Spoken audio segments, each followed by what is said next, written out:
In this video, I am going to show you how to apply a split tone effect to images. We are going to apply the effect using the camera raw filter. So once you have your image open, click Filter, then click Camera Raw Filter.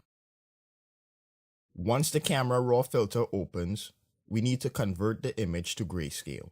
Click the Target Adjustment tool, then right-click on the image and select Grayscale.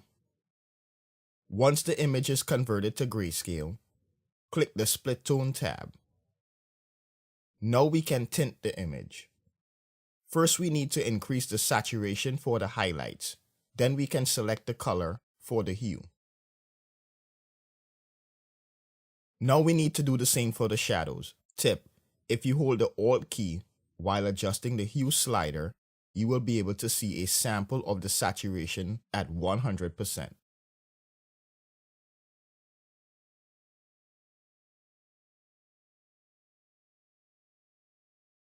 You can also adjust the balance.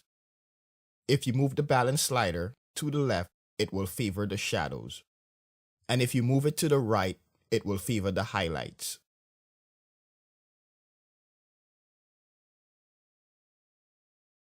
Once you are happy with the highlights and shadows settings, you can increase the image contrast.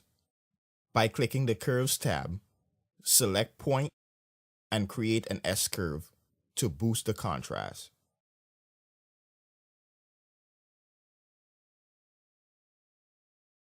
So that is how you would add a split tone effect to images using Photoshop.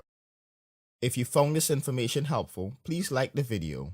And if you are new to this channel, I would love to have you subscribe. I upload new Photoshop tutorials every week. Thank you for watching, and I will see you in the next video.